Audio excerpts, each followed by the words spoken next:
পটলের একঘেয়ে রেসিপি না খেয়ে এই রেসিপিটি একবার ট্রাই করে দেখুন। অসম্ভব সুস্বাদু এই লোভনীয় ইউনিক রেসিপিটি বাড়িতে একবার বানালে ছোট থেকে বড় সবার দেখবেন ভীষণ পছন্দ হবে। যারা পটল খেতে অপছন্দ করে তারাও চেয়ে চেয়ে খাবে। পটল ও মুসুর ডালের এই ইউনিক রেসিপিটি শেষ পর্যন্ত দেখতে থাকুন, আশা করি খুবই ভালো লাগবে আর বাড়িতে অবশ্যই একবার হলেও বানিয়ে দেখুন। নমস্কার বন্ধুরা, সাথী কিচেনের নতুন রেসিপিতে আপনাদের সবাইকে স্বাগত জানালাম। আজকে রেসিপিতে বানিয়ে দেখাবো অসম্ভব সুস্বাদু পটল এবং মসুর ডালের ইউনিক একটি পদ। তাহলে আর দেরি না করে ঝটপট রেসিপিটি দেখে নিন।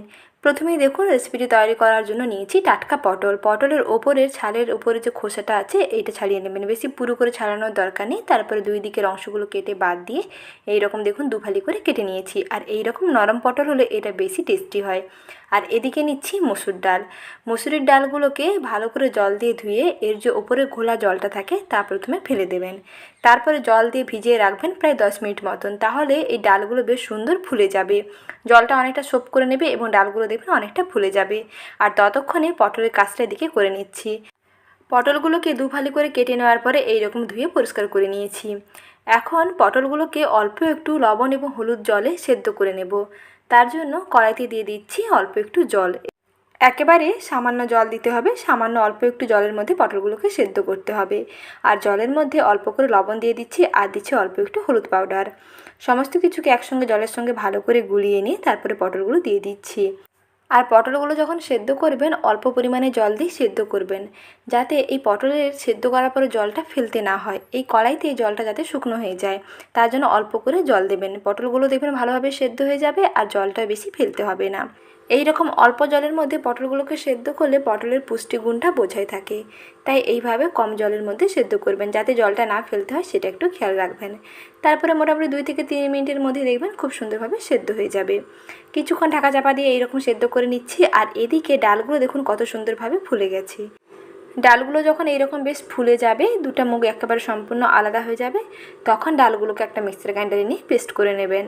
আর ডাল বাটার সময় কোনো রকম জল এখানে দেবেন না। ডালগুলো যেহেতু খুব সুন্দর জলে ভেজানো হয়ে আছে তাই খুব সুন্দরভাবে দেখবেন সহজেই বাটা হয়ে যাবে। জল না দিয়েই বেটে নেবেন। তারপরে দেখুন পটলগুলো খুব সুন্দরভাবে সেদ্ধ হয়ে গেছে। গ্যাসের আঁচটা এই পর্যায়ে বন্ধ করে দিচ্ছি। আর কালারটাও দেখুন খুব সুন্দরভাবে চেঞ্জ হয়ে গেছে। আর এখানে জল কম দেওয়ার কারণে জল দেখুন পটলের গায়ে সুন্দর মাখা মাখা হয়ে গেছে। এক্সট্রা কিন্তু খুব একটা বেশি জল বেরোয়নি। তাই এরকম কম জলের মধ্যে সেদ্ধ করবেন, এর পুষ্টিগুণটা বজায় থাকবে। তারপরে এই পটলগুলোকে যেইটুকুনি জল ছিল এইরকম একটি ঝুড়ির মধ্যে ছেঁকে নিয়ে তারপরে জল ঝরানো পটলগুলোকে একটি পাত্রে নিয়ে নিলাম। পটলগুলো খুব সুন্দরভাবে সেদ্ধ হয়ে গেছে, এখন হাত দিয়ে একটু মেখে নিচ্ছি। আর যেইভাবে আমি বানাচ্ছি বন্ধুরা এইভাবে একবার বানিয়ে দেখতে পারেন, খেতে দেখবেন দারুণ হয়। মসুর ডাল ও পটলের এই ইউনিক রেসিপিটি আগে কিন্তু আপনারা কোথাও দেখেননি আর কোথাও পাবেন না।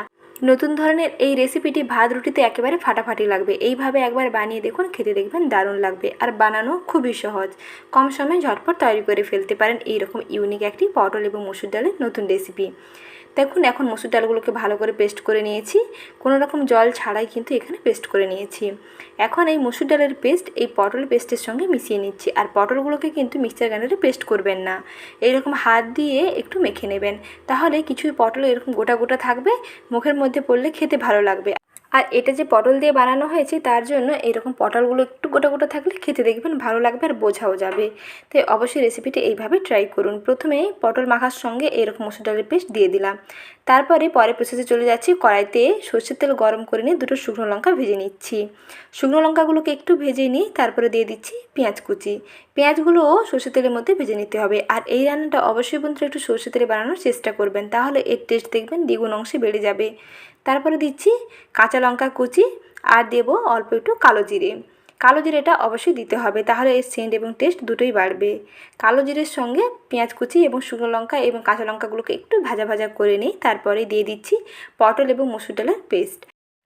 হাতে মাখা পটল এবং মসুর ডালের পেস্ট একসঙ্গে কড়াইতে দিয়ে দেবেন। এই পর্যায়ে গ্যাসের আঁচটা একটু কমিয়ে দেবেন, কারণ মসুর ডাল যেহেতু কাঁচা আছে কড়াইতে যাওয়ার সঙ্গে সঙ্গে কিন্তু এগুলো জমাট বাঁধতে শুরু করবে। তাই স্বাদ মতো লবণটা অ্যাড করে দিয়ে গ্যাসের আঁচটা কমিয়ে কন্টিনিউয়াস এইরকম ভাজতে থাকবেন। কিছুক্ষণ এরকম নাড়তে নাড়তে দেখবেন বেশ সুন্দর জমাট হতে শুরু করছে। আর মসুর ডালের কাঁচা গন্ধটা যাতে না থাকে তার জন্য এখানে অল্প একটু হলুদ পাউডার দিলাম, স্বাদ মতন চিনি দিলাম। এখন সব কিছুকে একসঙ্গে মিশিয়ে নিয়ে আবারও কড়াইতে কিছুক্ষণ এরকম নাড়তে হবে। গ্যাসের আঁচটা একেবারে কমিয়ে রাখবেন। কিছুক্ষণ নাড়তে নাড়তে নিলে দেখবেন ডালটা বেশ সুন্দর ভাজা ভাজা হয়ে যাবে, কালারটা বেশ সুন্দর চেঞ্জ হয়ে আসবে আর অনেকটা ভাজা ভাজা হয়ে যাবে। আর মিশ্রণটা দেখবেন বন্ধুরা কড়াই থেকে এরকম ছাড়তে শুরু করবে। কন্টিনিউয়াস কিন্তু হাতে দিয়ে নেড়ে চেড়ে রাখবেন, নাহলে কিন্তু নিচে এরকম লেগে যেতে পারে। তাই নিচে যাতে না লেগে যায় বারবার এরকম হাতে দিয়ে ওপর নিচে নেড়ে রাখবেন, যাতে ডালটা সম্পূর্ণ খুব সুন্দরভাবে ভাজা হয়ে যায়। তারপরে দেখুন এখানে 1 টেবিল চামচ দিলাম সর্ষের তেল।